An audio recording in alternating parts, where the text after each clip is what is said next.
ആലപ്പുഴയിലെ CPM നേതാവും ജില്ലാ പഞ്ചായത്ത് മുൻ വൈസ് പ്രസിഡന്റുമായിരുന്ന ബിബിൻ സി ബാബു BJP അംഗത്വം സ്വീകരിച്ചു. CPMൽ തുടർച്ചയായി അച്ചടക്ക നടപടി നേരിട്ട ബിബിൻ സി ബാബു അംഗത്വം സ്വീകരിച്ചത് BJP സംഘടനാ പർവം യോഗത്തിലാണ്. പാർട്ടിയിൽ G സുധാകരന്റെ അവസ്ഥ ദയനീയമാണെന്നും വർഗീയ ശക്തികളാണ് CPMനെ നിയന്ത്രിക്കുന്നതെന്നും ബിബിൻ ആരോപിച്ചു. ഭാര്യ നൽകിയ ഗാർഹിക പീഡന പരാതിയിൽ ബിബിൻ സി ബാബുവിനെ നേരത്തെ CPIM 6 മാസത്തേക്ക് സസ്പെൻഡ് ചെയ്തിരുന്നു. ഇതേ തുടർന്ന് ബിബിൻ ജില്ലാ പഞ്ചായത്ത് വൈസ് പ്രസിഡന്റ് സ്ഥാനം രാജിവെച്ചിരുന്നു. സസ്പെൻഷൻ കാലാവധിക്ക് ശേഷം തിരിച്ചെടുത്തെങ്കിലും പാർട്ടിയുമായി അകൽച്ചയിലായിരുന്നു ബിബിൻ. കായംകുളത്തെ INTUC നേതാവ് സത്യന്റെ കൊലപാതകം CPIM ആസൂത്രണം ചെയ്ത് നടത്തിയതെന്ന് കഴിഞ്ഞ ഏപ്രിൽ മാസം ബിബിൻ നടത്തിയ വെളിപ്പെടുത്തലും വലിയ വിവാദമായിരുന്നു. നിലവിൽ ആലപ്പുഴ ജില്ലാ പഞ്ചായത്ത് കൃഷ്ണപുരം ഡിവിഷൻ അംഗമാണ് ബിബിൻ സി ബാബു. അതിനു മുൻപ് Muthukulam block panchayat president, SFI Alappuzha ജില്ലാ സെക്രട്ടറി, DYFI ജില്ലാ പ്രസിഡന്റ്, കേരള യൂണിവേഴ്സിറ്റി സെനറ്റ് അംഗം എന്നീ പദവികൾ വഹിച്ചിരുന്നു.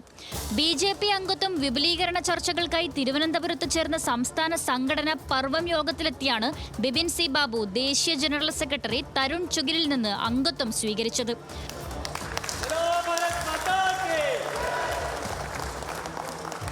ബിബിൻ സി ബാബുവിന്റെ അമ്മ പ്രസന്നകുമാരി നേരത്തെ CPIMൽ നിന്ന് രാജിവെച്ചിരുന്നു. BJP അംഗത്വം സ്വീകരിച്ച ശേഷം ആലപ്പുഴയിലെ CPIMനെതിരെ വലിയ ആരോപണമാണ് ബിബിൻ ഉന്നയിച്ചത്. G സുധാകരന്റെ അവസ്ഥ പാർട്ടിയിൽ ദയനീയമാണെന്നും വർഗീയ ശക്തികളാണ് ജില്ലയിൽ CPIMനെ നിയന്ത്രിക്കുന്നതെന്നും ബിബിൻ ആരോപിച്ചു. ആലപ്പുഴയിലുണ്ടായ ദയനീയ പരാജയം CPM നമ്മളെല്ലാം മുന്നിൽ കണ്ടതാണ്. കേരളത്തിലുള്ള അവസ്ഥ അതുതന്നെയാണ്. ഇനി മുന്നോട്ട് പോകാൻ ഈ പാർട്ടിക്ക് പറ്റില്ല. പ്രത്യേകിച്ച് G സുധാകരൻ സാറിൻ്റെ അവസ്ഥ ഞാൻ നേരത്തെ പറഞ്ഞു, ഒരു വിഭാഗത്തിൻ്റെ കയ്യിലേക്ക് ഈ പാർട്ടി പോവുകയാണ്. അതിൻ്റെ ഭാഗത്ത് ഇന്ത്യയിലെ ഏറ്റവും നല്ല പൊതുപ്രവർത്തകനാണ്, ഏറ്റവും നല്ല മന്ത്രിയായി പ്രവർത്തിച്ചു ദീർഘകാലം കേരളത്തിന് വേണ്ടി സേവനം അനുഷ്ഠിച്ചാണ് G സുധാകരൻ സാർ. അദ്ദേഹത്തിന് പോലും ഈ പാർട്ടിയിൽ ദയനീയമായ അവസ്ഥയാണ് ആലപ്പുഴയിൽ ഉണ്ടായിക്കൊണ്ടിരിക്കുന്നത്. ഇപ്പോൾ കുറേ വർഗീയവാദികളും തീവ്രവാദികളും സമീപനമുള്ളവരാണ് ഈ പാർട്ടിയിലേക്ക് കയറുകയാണ്. അവർ ഈ പാർട്ടി ഹൈജാക്ക് ചെയ്യാണ്. അതിൻ്റെ ഭാഗമാണ് G സുധാകരൻ സാറിന് ഉൾപ്പെടെയുള്ള അനുഭവങ്ങൾ.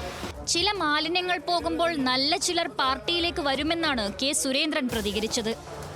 ചില മാലിന്യങ്ങൾ പോകുമ്പോൾ നല്ല ശുദ്ധജലം പാർട്ടിയിലേക്ക് ഒഴുകിയെത്തുന്നതിന്റെ സൂചന കൂടിയാണ് ഈ വരവ്. ഇതൊരു തുടക്കം മാത്രമാണ്.